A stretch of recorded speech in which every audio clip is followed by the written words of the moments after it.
Hello नमस्कार साथियों, आप सभी को स्वागत है आप सबका अपना परिवार प्रतिज्ञा परिवार पर। सो गाइज, मैं फिर से आपको एक अगला क्लास लुसेंट का जीके वाला लेकर आया हूँ। टारगेट अपना 67वीं बीपीएससी है, 68वीं बीपीएससी एसएससी, जितना भी एग्जाम में जीके का वहाँ लुसेंट जिसको जिसको पढ़ना है सभी लोग वीडियो को जरूर देखेंगे। सो गाइज, क्लास 1 से लेकर 3 तक पिछले क्लास में कर चुके हैं। वीडियो को डिस्क्रिप्शन में सारे का लिंक दिया गया है, नहीं तो फिर आप प्लेलिस्ट में जाकर आप सभी लोग पढ़ लीजिए। So guys, class 1, class 2, class 3 तक हो चुका है और मैं आपको हिस्ट्री जो है आपका एंसेंट हिस्ट्री पढ़ा रहा हूँ। तो ये सभी बात हम आपको बता चुके थे, स्रोत वगैरह, धार्मिक, ऐतिहासिक, वेद वगैरह, ऋग्वेद, यजुर्वेद, सामवेद, अथर्ववेद, ये सारी चीज़ें आपका वेदांग हम आपको पढ़ा चुके थे। ये सभी के पुराण है जो कि 3 क्लासों में सभी के सभी कंप्लीट हो गया था। वैद साहित्य, जैन साहित्य इत्यादि लेखक वगैरह का नाम भी कंप्लीट हम कर लिए थे। विदेशी यात्रियों का विवरण भी हम कंप्लीट कर लिए थे। सो गाइस, यहाँ तक सभी चीज़ें कंप्लीट पूरी आसानी से, चीनी यात्री सभी का कंप्लीट हो गया था। अरबी लेखक का भी हम लोग शायद कहाँ कंप्लीट कर लिए थे, इबन बतूता का, अन्य लेखक का भी। और आज से मैं यहाँ पॉइंट नंबर 3 से पढ़ने वाले हैं आर्कोलॉजिकल सोर्सेज, पुरातत्व संबंधी स्रोत। आर्कियोलॉजिकल सोर्सेज यानी कि पुरातत्व संबंधी स्रोत जो है हम आपको यहाँ पढ़ने वाले हैं।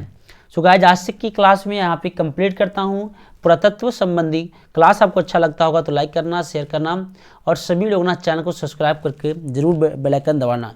सो गाइस, हमें देखते हैं तो करीब आपका 70 से 75% ऐसे लोग हमें देखते हैं जो कि मेरे चैनल सब्सक्राइब नहीं किए हुए हैं। सो गाइस, आप अपना छोटा भाई समझकर एक गरीब के बेटा के लिए चैनल को जरूर सब्सक्राइब कर दीजिएगा। आपके लिए बहुत पीडीएफ बनाने में मेहनत लगता है दोस्तों।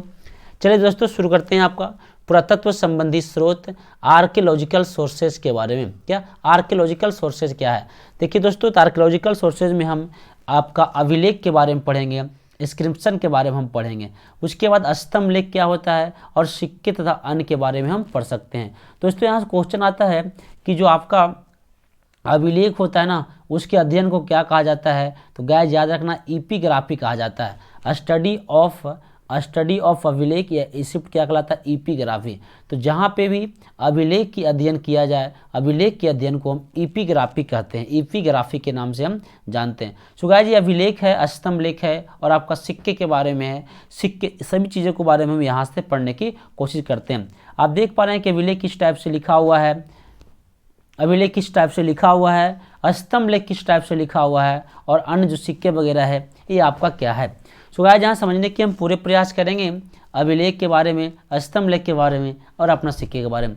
अब हम यहाँ पे देखिए भाई साहब, ये अभिलेख में कुछ बातें लिखा गया है जो कि पत्थरों पर लिखा जाता था, और ये भी स्तंभ लेख में भी पत्थरों पर कुछ बातें इस प्रकार से लिखा जाता था। और सिक्के कुछ इस प्रकार सिक्के थे, जैसे कि यहाँ पे सिक्के देख रहे हैं। इस सिक्के पर एक राजा है, ये राजा दूसरा कोई नहीं है, ये राजा समुद्रगुप्त है। समुद्रगुप्त है जो कि गुप्त वंश का राजा था। और सिक्का पर बीना बजाते नजर, यानी कि बहुत कुछ बातें सिक्का पर लिखा होता है। इससे हमें आसानी से पता चल जाता है कि उस समय ज़माने में क्या क्या चल रहा था। अब आगे स्लाइड को हम बढ़ाते हैं और समझते हैं आगे क्या क्या चीज़ें हैं। सो गाइस, सबसे पहले हम महत्वपूर्ण अभिलेख और स्तंभ लेख के बारे में चर्चा करते हैं, क्योंकि एग्जाम में काफ़ी एग्जाम की दृष्टिकोण से काफ़ी महत्वपूर्ण होने वाला है। देखिए ज़्यादा परेशान होने की जरूरत नहीं है। अभिलेख ऐसे हम अशोक के कार्यकाल में खूब बढ़िया से पढ़ेंगे, बस थोड़ा सा यहाँ पे जो इम्पोर्टेंट है ना, लुसेंट में जो इम्पोर्टेंट दिया हुआ है, हम उसी को यहाँ पे हम पीपीटी में तैयार किया हूँ। सबसे पहले हाथी गुम्फा अभिलेख की हम चर्चा करते हैं। ये हाथी गुम्फा अभिलेख ना बहुत इंपॉर्टेंट है और बहुत ज़्यादा यहाँ से क्वेश्चन बन जाते हैं हाथी गुम्फा अभिलेख से। तिथि रहित अभिलेख है, इसमें किसी का चर्चा नहीं, कोई डेट का चर्चा नहीं किया गया। तो ये कलिंग राजा खारवेल, जो कलिंग का शासक था खारवेल। कलिंग कहाँ रहते हैं सर? तो कलिंग ना उड़ीसा वाला क्षेत्र में, क्या उड़ीसा वाला क्षेत्र को कलिंग बोलते हैं। इसी में सर्वप्रथम भारतवर्ष का जिक्र हाथी गुम्फा अभिलेख से ही पता चलता। तो आपसे सवाल पूछा जाएगा कि सबसे पहले भारतवर्ष का जिक्र किस अभिलेख से होते हैं? सो गाइस, याद रखना है, भारतवर्ष का जिक्र ना हाथी गुम्फा अभिलेख से भारतवर्ष की जिक्र हमें देखने को मिलता है। अगला है जूनागढ़ या गिरनार अभिलेख। जूनागढ़ या फिर क्या याद रखना दोस्तों, तो जूनागढ़ या फिर गिरनार अभिलेख की हम चर्चा करेंगे, जो कि आपका शासक था रुद्रादामन, क्या शक शासक रुद्रादामन की चर्चा यहाँ पे आपका आएगा। नासिक अभिलेख गौतमी वलसरी का यहाँ शासक का नाम है गौतमी वलसरी। प्रयाग स्तंभ अभिलेख समुद्रगुप्त के द्वारा है। अहेल अभिलेख पुलकेशिन द्वितीय है। मंदसौर अभिलेख मालवा नरेश यशोवर्मन। जो रेशम बुनकरों की श्रेणी में ये चीज़ें आपको समझने की कोशिश हम करते हैं। सो गाइस यहाँ पे सबसे ज़्यादा जूनागढ़ अभिलेख जो रुद्रादामन की चर्चा किया गया, गिरनार अभिलेख है, और एक आपका हाथी गुम्फा अभिलेख से खूब ज़्यादा एग्जाम में क्वेश्चन पूछ जाते हैं। एहोल अभिलेख पुलकेशिन द्वितीय से है। मंदसौर अभिलेख मालवा नरेश यशोवर्मन से। नासिक अभिलेख जो महाराष्ट्र में है आपका गौतमी वलसरी से है। उम्मीद करते सारी बात आपको समझ में आ गया होगा। अब हम क्या करते हैं दोस्तों, आगे की ओर बढ़ने की हम कोशिश करते हैं। तो गाइज अब यहाँ पे समझना है कुछ और अभिलेख में। सबसे पहले ग्वालियर अभिलेख, क्या ग्वालियर अभिलेख। अब यहाँ पे समझना यह है कि सर ग्वालियर अभिलेख क्या है, तो यहाँ पे प्रतिहार नरेश भोज जो है यही अपना ग्वालियर अभिलेख की चर्चा है यहाँ पे किए थे। कौन सा अभिलेख, ग्वालियर अभिलेख। फिर आपका भीतरी जूनागढ़ अभिलेख स्कंदगुप्त, और यहाँ भारत पर होने वाले ह्यूनों का आक्रमण का पता यहाँ पे चलता है। भारत पर होने वाले ह्यूनों का आक्रमण जो है वह भीतरी या जूनागढ़ अभिलेख से, भीतरी या जूनागढ़ अभिलेख से। चलिए नेक्स्ट पॉइंट समझते हैं, देवपाड़ा अभिलेख। क्या देवपाड़ा अभिलेख। बंगाल शासक विजय सेन, बंगाल शासक क्या दोस्तों, तो याद रखना है बंगाल शासक विजय सेन। उसके बाद आपका है वेशनगर या विदिशा गरुड़ स्तंभ लेख होलियोडोरस नामक, यह मध्य भारत में भगवत धर्म का विकसित करने का प्रमाण मिलता है। अगर आपसे पूछे कि मध्य भारत में भगवत धर्म का विकसित करने का प्रमाण हमें कहाँ से मिलता है, तो विदिशा मध्य प्रदेश के गरुड़ स्तंभ लेख से। आगे बात करते हैं एरन अभिलेख। क्या एरन अभिलेख की हम चर्चा करने वाले हैं। तो गाइज एरन अभिलेख क्या है समझने की कोशिश करते हैं। एरन अभिलेख जो है भानुगुप्त, क्या भानुगुप्त जो कि आपका गुप्त वंश का शासक थे भानुगुप्त, यहीं से एरन अभिलेख की बातें होती है। और सती प्रथा का पहला लिखित साक्ष्य हमें इसी अभिलेख से मिलते हैं, एरन अभिलेख से। तो अगर पूछेगा सती प्रथा का प्रथम लिखित साक्ष्य किस अभिलेख से, तो याद रखना दोस्तों एरन अभिलेख से सती प्रथा का प्रथम लिखित साक्ष्य। एक है एशिया माइनर बोगाज काई अभिलेख, एशिया माइनर बोगाज काई अभिलेख की यहाँ पे आपका चर्चा है। क्या एशिया माइनर बोगाज काई अभिलेख। अब यहाँ पे समझते हैं एशिया माइनर बोगाज काई अभिलेख में यह क्या है दोस्तों, तो ये जो है आपका वैदिक देवताओं मित्र वरुण इंद्र नासत्य का उल्लेख मिलता है। तो वैदिक देवताओं मित्र वरुण इंद्र नासत्य का उल्लेख हमें एशिया माइनर या बोगाज काई अभिलेख में देखने को मिलता है। सो गाइस आगे के बढ़ते हैं हम लोग। अब क्या है कि यहाँ पे देखिए कुछ इस टाइप के ये आपका कुछ चित्र बनाया गया है, ये आपका हाथी है, ये आपकी कोई राजा है वगैरह वगैरह करके इस प्रकार से ये जो चित्र है वो पत्थरों से आपकी बनाई गई है। अब यहाँ पे नेक्स्ट समझते हैं। अब यहाँ पे तो अभिलेख और स्तंभलेख हम समझ में आ गया, हाथी गुम्फा में हाथी का बात है। अब हम करते हैं सिक्के, सिक्के या कॉइन के बारे में। सबसे पहले सिक्के की बात करते हैं, तो सिक्के के अध्ययन को निमिस्टोलॉजी कहते हैं। निमिस्टोलॉजी जो है वो आपका सिक्के के अध्ययन को कहा जाता है। प्राचीनतम सिक्के जो है सबसे इंपॉर्टेंट आते हैं आहत सिक्के। लुसेंट में साफ सुथरा लिखा हुआ है प्राचीनतम सिक्के क्या है दोस्तों, आहत सिक्के। यहाँ पे कासापर्ण और पंचमार्क सिक्के की चर्चा है। अब ये कासापर्ण या पंचमार्क का मतलब क्या है दोस्तों, आप फिगर में चित्र देख रहे होंगे तो जो ये आपका सभी जो सिक्का है उसमें ना आपका गड्ढा गड्ढा टाइप करके कुछ दबा दबा कर लिखा हुआ है। अगर आपको जीवन समान गुजरा होगा तो 10 पैसे 20 पैसे अगर इस टाइप के सिक्के देखे होंगे तो वहाँ पे भी कुछ इस टाइप से दबा दबा कर कुछ भरा होगा, तो इसी को हम बोलते हैं पंचमार्क। क्या बोलते हैं, ये जो आपके इस टाइप के यहाँ भरा हुआ है, ये जो आपके इस टाइप के यहाँ भरा हुआ है ये आपका सभी के सभी पंचमार्क है। क्या दोस्तों, पंचमार्क। अब यहाँ धातु के टुकड़ों को विशेष थप्पा लगाकर निर्मित किया जाता है, यानी कि इस सिक्के जो है आहत सिक्के या कसापर्ण सिक्के या पंचमार्क सिक्के में धातु के विशेष ठप्पा लगाकर यहाँ पे निर्माण किया जाता है। अब यहाँ पे सर्वप्रथम सिक्कों पर लेख यवन शासकों द्वारा किया गया था। यवन शासकों द्वारा सर्वप्रथम सिक्कों पर लेख कहा गया था। समुद्रगुप्त की बीना बजाते हुए मुद्रा वाले सिक्कों बहुत फेमस है, इससे संगीत प्रेमी का प्रमाण मिलता है। तो समुद्रगुप्त जो है उनके बारे में क्या है कि कि यह जो है बीना बजाते हुए सिक्कों पर इनका चित्र अंकित है। इससे पता चल जाता है कि भाई साहब यह आपका संगीत के प्रेमी थे। नेक्स्ट समझते हैं, आर्कमेडू या पुदुचेरी के निकट एक रोमन सिक्के मिले हैं। क्या आपका पुदुचेरी के निकट आपका कौन सिक्के मिले? तो आर्कमेडू या पुदुचेरी के निकट एक रोमन सिक्के प्राप्त हुए हैं। ये आपका यहाँ पे तो क्वेश्चन आता है कि रोमन सिक्के कहाँ से प्राप्त हुए हैं? पुदुचेरी के निकट से रोमन सिक्के प्राप्त हुए। अब यहाँ पे सबसे पहले कुछ यहाँ नोट में लिखा हुआ है दोस्तों, सबसे पहले भारत का संबंध वर्मा से। क्या? वर्मा वर्तमान में इसको म्यांमार करते हैं। वर्तमान में इसे क्या बोलते हैं? म्यांमार कहा जाता है। म्यांमार की वर्तमान की जो राजधानी दोस्तों वो नई पैताव है। इसको हम लोग कोडिंग में आते नई पैतावा पर नई पैताव। तो आपका भारत में सबसे पहले कहाँ संबंध था? वर्मा से।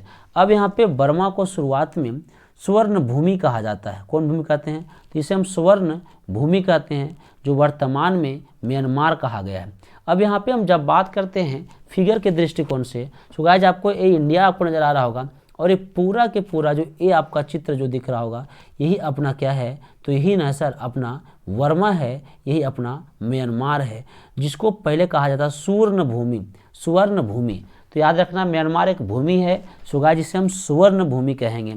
और यहाँ पे माल्या है। अब यहाँ पे क्या दोस्तों? माल्या है, और माल्या को स्वर्ण द्वीप कहा गया है। द्वीप उसे कहते हैं जो समुद्रों के बीच में रहता है। सो गाइस अब यहाँ पे माल्या के बारे में समझेंगे।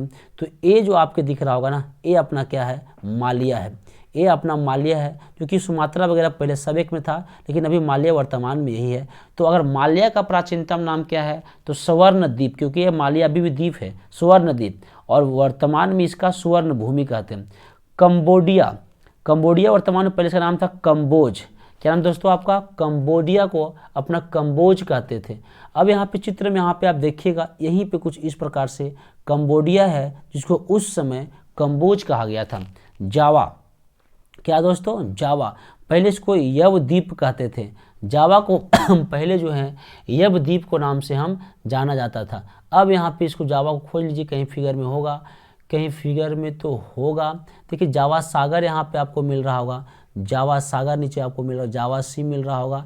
तो आपका यहीं पे आपका जावा द्वीप है, यहीं पे क्या आपका है? जावा द्वीप है। तो फिगर के माध्यम से हम सारी चीज़ें आपको हम समझाने की कोशिश की हैं। सबसे पहले भारत का संबंध वर्मा से, वर्मा को म्यांमार, इसको वर्तमान राजधानी नई पैतावा, इसे स्वर्ण भूमि कहा गया है, जबकि माल्या को स्वर्ण द्वीप कहा गया है, कंबोडिया को कंबोज कहा गया है, और जावा को यव द्वीप कहा गया है।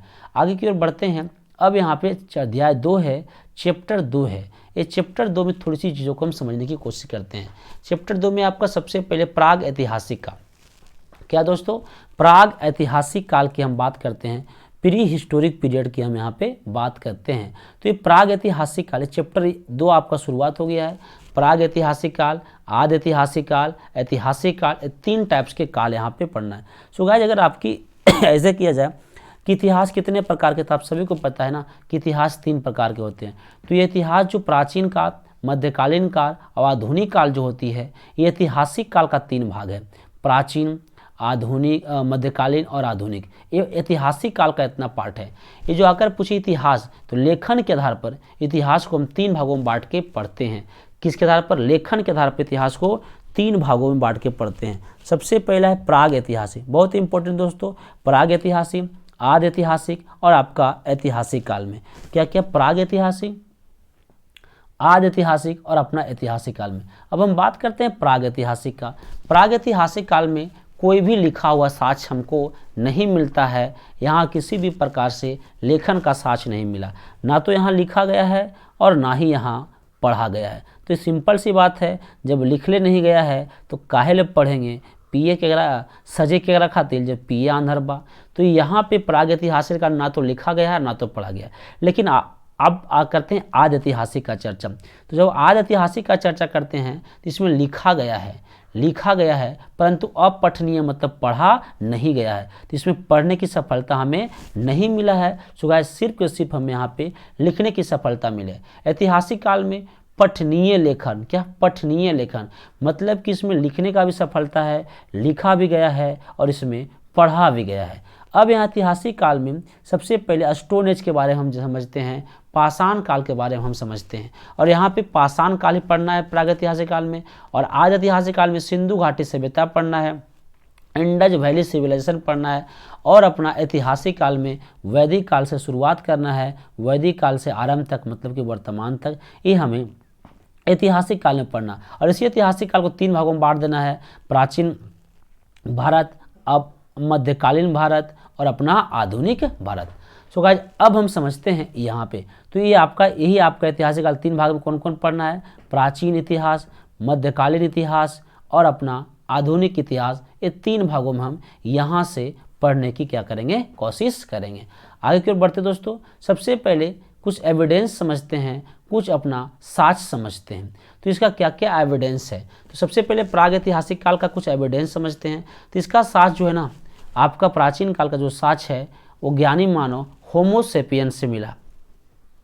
होमोसेपियंस से आपका ज्ञानी मानव होमोसेपियंस इस पूरी धरती पर लगभग 30 से 40 हजार वर्ष पहले की ये कहानी है। इसको हम लोग ज्ञानी मानव या इसको होमोसेपियंस कहते थे।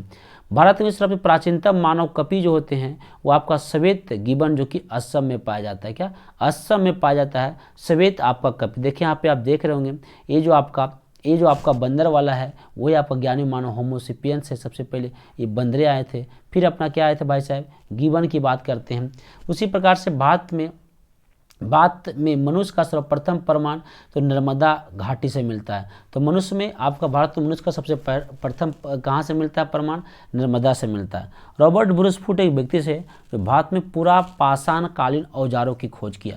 तो अगर आपसे पूछे भारत में पूरा पाषाण कालीन औजारों का खोज किसने किया, तो भारत में पूरा पाषाण कालीन औजारों खोज जो है रॉबर्ट ब्रूस फुट ने किया। रॉबर्ट ब्रूस फुट ने भारत में पूरा पाषाण कालीन औजारों का खोज किया। अब यहाँ पे पूरा पाषाण कालीन औजार क्या था सर, तो पत्थर का कुछ औजार बना हुआ था। किसका, पत्थर का कुछ औजार बना हुआ था। अब समझते हैं प्रथम पूरा पाषाण कालीन जो है आपका है वो कहाँ से मिला है, पलवरम तमिलनाडु से मिला है। तो प्रथम पूरा पाषाण कलाकृति जो है अपना तमिलनाडु से देखने को मिला है। भारत का प्राचीनतम नगर मोहनजोदड़ो। मोहनजोदड़ो को भारत का प्राचीनतम नगर कहा जाता है। इसे कहते हैं मृतकों का टीला। क्या, मृतकों का टीला जो है इसको कहा जाता है। मृतकों कहने का मतलब वहाँ बहुत सारे लोग होते हैं, माउंट ऑफ डेड, यहाँ पे मरी हुई चीज़ इस प्रकार से कुछ बने होते हैं, इसे बोलते हैं मृतकों का टीला। तो भारत का प्राचीनतम नगर क्या है, मोहनजोदड़ो। वर्तमान में कहाँ है सर, पाकिस्तान में है। वर्तमान में पाकिस्तान के मोंट गोमरी जिला में है। मोंट गोमरी जिला में है ये वर्तमान में पाकिस्तान का। आगे की ओर बात करें दोस्तों, तो यहाँ पे कुछ बातें हैं। सबसे पहले आप यहाँ पे पाषाण काल को, जो प्रागैतिहासिक काल में क्या पढ़ना था, पाषाण काल था। और पाषाण काल को भी हम 3 भागों में बांट के पढ़ सकते हैं, पूरा पाषाण काल, मध्य पाषाण काल, नव पाषाण काल। पूरा पाषाण काल, मध्य पाषाण काल, नव पाषाण काल। ये आपका सबसे पहले हम समझते हैं पूरा पाषाण काल में। क्या, पूरा पाषाण काल में हमें क्या क्या पढ़ना है, तो मानव ह्यूमन में आखेट संग्राहक। आखेटक संग्राहक कहने का मतलब क्या होता है, तो सर सबसे पहले मानव जो है पत्थरों के हथियार बनाकर ये शिकार करना शुरू किया, इसी को बोलते हैं आखेटक संग्रहालय। सबसे पहले यहाँ पे आग का आविष्कार हुआ। किसका आविष्कार हुआ, तो पूरा पाषाण काल में ये आपका देख रहे हैं ना, आग का आविष्कार सब लोगों ने कर दिया। तो जो 2 क्वेश्चन याद रखना है, आखेटक संग्राहक और आग का आविष्कार। दोस्तों मैं इस वीडियो में, इस क्लास में वही चीज़ हम बताते हैं, ज़्यादा कुछ नहीं बताते हैं, जो कि लुसेंट में हूबहू लिखा हुआ है। बाकी इससे तो लेक्चर और बढ़िया भी लेक्चर है, शॉर्ट ट्रिक्स भी है, लेकिन हम यहाँ पे उसका प्रयोग ना करें, क्योंकि आपके मैं दावा किए हुए कि लुसेंट कंप्लीट करेंगे। क्या, लुसेंट कंप्लीट करेंगे। तो आखेटक और आपका आग का आविष्कार, तो आग का आविष्कार पूरा पाषाण काल। मध्य पाषाण काल से उतना इंपॉर्टेंट नहीं है, लेकिन नव पाषाण काल में क्या क्या हुआ सर, तो नव पाषाण काल में हुआ ना पहिए का आविष्कार। किसका आविष्कार हुआ, पहिए का आविष्कार। तो याद रखना है पहिए का आविष्कार किस काल में हुआ, तो पहिए का आविष्कार नव पाषाण काल में हुआ। कृषि का आविष्कार नव पाषाण काल में हुआ। अस्थायी निवास नव पाषाण काल में हुआ। पशुपालन, और पशुपालन में सबसे पहले किसको पालतू बनाया, तो कुत्ता को पालतू बनाया। तो 4 फैक्ट तो यहाँ याद रखना है। सबसे पहले क्या याद रखना है, पहिया। क्या भाई साहब, पहिया का आविष्कार। तो खूब पूछता है, पहिया का आविष्कार नव पाषाण काल, आग का आविष्कार पूरा पाषाण काल। पहिया बना तो कृषि हुआ। कृषि जब हम करेंगे दोस्तों तो वहाँ रहेंगे तभी तो धान होगा, ऐसे कैसे होगा, स्थायी निवास करेंगे। और आप सभी को पता है कि मनुष्यों का चमचा कौन है, तो सबसे बड़ा चमचा कुत्ता होता है। किसको दोस्तों, मनुष्यों का। तो इसको लॉजिक से भी हम याद कर सकते हैं कि हम पहले खेती करेंगे दोस्तों, तो हम क्या करें, यहाँ पे मटका का भी आविष्कार हुआ है, मनका का भी, पर अब आगे पढ़ेंगे हम लोग। कृषि कहिए तो पहिया से ढो ढा के ले जाएंगे। और निवास रहेंगे, जब भाई साहब खेती हम करेंगे तो हमको तो वहाँ रहना पड़ेगा ना, तो अस्थायी निवास की बात किया गया। पशुपालन में सबसे पहले कुत्ता को हम क्या बनाएंगे, पालतू बनाएंगे। आगे की ओर बढ़ते हैं दोस्तों।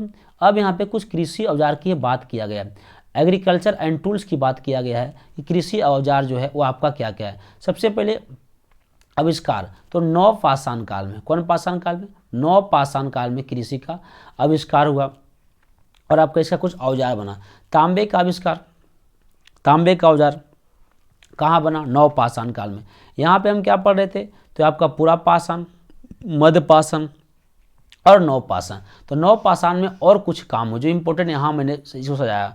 तो भाई साहब यहाँ नवपाषाण काल में सबसे बड़े तांबे का औजार, आप सभी को पता है कि सबसे पाया जाना धातु कौन सी है, तांबा है, तांबा। लेकिन लोहा सबसे अधिक मात्रा में पाया गया, लेकिन सबसे पहले तांबा पाया गया। अगर पूछे सबसे ज़्यादा मात्रा में कौन पाया गया, तो लोहा, लेकिन सबसे पहले यहाँ पे तांबा, उसके बाद लोहा था। और यहाँ पे कुल्हाड़ी, क्या कुल्हाड़ी, ये आपका कौन औजार था दोस्तों, तो आपका प्रथम औजार थे आपका ये तांबे का जो कुल्हाड़ी था। साज कहाँ से मिला, अतिरपकम जो आपका तमिलनाडु का साज मिला। प्रथम फसल की बात करते हैं तो गेहूं और जौ, क्या प्रथम फसल नवपाषाण काल में गेहूं और जौ, जो गेहूं के आपका मेहरगढ़ पाकिस्तान के बलूचिस्तान से, कैसे याद रखना है, तो गेहूं के रस कटवाना है तो मेहरारू सबसे कटवाना है। मेहरारू मतलब भोजपुरी मेहरारू, पत्नी को बोलते हैं मेहरारू, वाइफ को, तो पाकिस्तान के बलूचिस्तान से। अन्य फसल चावल का साच मिला कोल्डीवा उत्तर प्रदेश से। अगर पूछे चावल का साच कहाँ से मिला, कोल्डीवा उत्तर प्रदेश से। अगर पूछे जौ का, तो ईरान से। जौ का साच कहाँ से मिला दोस्तों, ईरान से। अब कुछ यहाँ बर्तन वगैरह की चर्चा किया गया, फास्ट रिविजन हम कर रहे हैं। बर्तनों के आधार पर प्राचीन संस्कृतियों में पूर्व हड़प्पा स्थल की कुछ बात की गई। ऐसे उतना इंपॉर्टेंट नहीं, थोड़ा बहुत यहाँ से हम पढ़ लेते हैं। लुसेंट में आपको लिखा हुआ है मालवा से, तो मालवा में काला तथा लाल बर्तन है। काला और लाल बर्तन का साच कहाँ से मिला, मालवा से। बुरझोम में धूसर कलर का बर्तन मिला है। जोखे में आपका लाल बर्तन मिला है। दक्षिण नवपाषाण में आपका चमकीला धूसर मिला है। और आपका पूर्वी नवपाषाण में भूरा लाल आपका मिला है, क्या भूरा और आपका लाल मिला है। उसके बाद जोरवे संस्कृति जो कि आपका ताम्रपाषाण संस्कृति इनामगांव नामक बस्ती से, कौन बात, इनामगांव नामक बस्ती से। इतनी बात आपको समझ में। कुछ पॉइंट यहाँ पे लिखा हुआ जो कि आपको समझाना चाहता हूँ। कहता भारतीय नागरिक सेवा का अधिकार, रिजले, भारतीय नागरिक सेवा का अधिकार कौन थे, रिजले प्रथम व्यक्ति थे जिन्होंने प्रथम बार वैज्ञानिक आधार पर भारत की जनसंख्या का प्रजातीय विभेदीकरण किया है। मतलब रिजले नामक प्रथम जो वैज्ञानिक आधार पर भारतीय जनसंख्या का प्रजाति का विभेदीकरण किया है। सो गाइस यहाँ तक आपको हम पढ़ा दिए हैं। अब यहाँ से आपका टॉपिक जो हो गया ना वो आपका कंप्लीट हो गया। प्रागैतिहासिक, आदि ऐतिहासिक और आपका सिर्फ प्रागैतिहासिक खत्म हुआ। प्रागैतिहासिक में पाषाण काल पढ़ना है। पाषाण काल में 3 बात पढ़ें, पूरा पाषाण, मध्य पाषाण और नवपाषाण। अब हम पढ़ेंगे आदि ऐतिहासिक काल। और आदि ऐतिहासिक काल जैसी शुरुआत करेंगे दोस्तों तो यहीं से शुरुआत हो जाता है सिंधु घाटी सभ्यता। क्या, सिंधु घाटी सभ्यता। एक आपको डाटा यहाँ पे डेट के साथ क्लियर कर देना चाहता हूँ। यहाँ पे मैंने डाटा आपको जो कि डेट के साथ क्लियर कर देना चाहता हूँ। क्या क्या है भाई साहब, पूरा पाषाण काल, मध्य पाषाण काल तो है ही। यहाँ पे अगर प्रागैतिहासिक काल की बात कहेगा तो अनिश्चित काल से लेकर 250 यानी 2500 बीसी तक के कार्यकाल को हम प्रागैतिहासिक काल कहते हैं। आदि ऐतिहासिक काल की बात करें तो भाई साहब 2500 बीसी से लेकर अपना है ना आपका 1500 बीसी तक, 1500 बीसी तक को हम कार्यकाल को हम क्या बोलते हैं, तो भाई साहब आदि ऐतिहासिक काल बोलते हैं। और आपका ऐतिहासिक काल जो है 1500 बीसी से ये आपका 600 बीसी तक यहाँ कर देते हैं, क्योंकि मूल रूप से वैदिक काल भी यहीं से शुरुआत हुआ है। तो 2500 से 600 बीसी तक का आपको हम आदि ऐतिहासिक काल कहते हैं। 600 बीसी से लेकर यहाँ पे समझिएगा 600 बीसी से लेकर वर्तमान में जितना भी कार्यकाल चल रहा है उसे हम कहाँ पढ़ेंगे, ऐतिहासिक काल में हम पढ़ेंगे। सो गाइस आपको ये आप कितनी सारा टॉपिक जो है आपका कंप्लीट हो गया। एक बार फिर से रफली आपको रिविजन कर देते हैं कि भैया ये आपका 3 टाइप के सिक्के की बात कर लिए थे हम लोग। उसके बाद ये प्रागैतिहासिक काल की बात किए थे। तो ऐतिहासिक काल 3 भागों में, प्रागैतिहासिक, आदि ऐतिहासिक और ऐतिहासिक। प्राग में ना तो लिखा गया ना तो पढ़ा हुआ, इसमें आपका लिखा गया पर पढ़ा नहीं गया, इसमें लिखल भी है और अपना पढ़ा हुआ भी है। चलिए यहाँ पे आपका साज की बात करते हैं तो ज्ञानो होमोसेपियंस की बात है, श्वेत गिबन जो असम से नर्मदा घाटी से मिला है। ये सारी चीज़ें के बाद आपका पूरा पाषाण काल, मध्य पाषाण काल और नव पाषाण काल हम चर्चा किए हैं। नेक्स्ट क्लास में अब जो धीरे धीरे सिलेबस की ओर हम बढ़ रहे हैं और नेक्स्ट क्लास में हम पढ़ने वाले हैं सिंधु घाटी सभ्यता के बारे में। क्या सिंधु घाटी सभ्यता के बारे में पढ़ेंगे और उसके बाद यहाँ से फिर वैदिक सभ्यता के बारे में पढ़ेंगे और वैदिक काल के बाद हमें 16 महाजनपद की जानकारी मिलेगा। उसके बाद इतिहास समझने में मजा आएगा, प्राचीन काल जो है खूब अच्छा से हम समझ सकते हैं दोस्तों। तभी यहाँ से सिंधु घाटी सभ्यता और आपका वैदिक सभ्यता, ये दो चीज़ें पढ़ना थोड़ा कठिन है, बाकी ऐसे कुछ कठिन नहीं, सब क्रम से ही है। लेकिन अगर जैसे 16 महाजनपद हम शुरू करेंगे, इधर से बहुत इंटरेस्टिंग होने वाला है और बड़ा मज़ा आने वाला है। तो लुसेंट सभी लोग को एकदम आसानी से हम ख़त्म करेंगे। आप सभी लोग लुसेंट किताब अपने पास जरूर रखें। ऐसे ही पीपीटी हम आपको पास सेंड कर दूंगा। टेलीग्राम चैनल का नाम है गुड्डू सर गया के नाम से टेलीग्राम चैनल है। गुड्डू सर इस प्रकार से लिखना है, गुड्डू सर और आपका गया में अक्षर बड़ा लिखना है, तो गुड्डू सर गया के नाम से आपका टेलीग्राम चैनल। वीडियो आपको कैसा लगा दोस्तों कमेंट करके हमें आप ज़रूर बताइएगा। आप अपना कमेंट में अपनी प्यारी सी बात ज़रूर लिखिए और हमें कमेंट करके ज़रूर बताइए कि आपको वीडियो हमें कैसा लगा है। और वीडियो हम उम्मीद कर दोस्तों कि अगर आप मेरे चैनल पर पहली बार आए होंगे तो चैनल को सब्सक्राइब जरूर कर दिए होंगे, वीडियो को लाइक कर दिए होंगे और अपने जितना भी स्कूल लुसेंट का समस्या है उन सभी दोस्तों पास आप इसे शेयर जो है ज़रूर कर दिए होंगे। सो गाइस अब यहाँ पे हम चलते हैं, नेक्स्ट वीडियो में मिलेंगे आप सभी को। तब तक के लिए जय हिंद, जय भारत, जय बिहार, जय प्रतिज्ञा परिवार।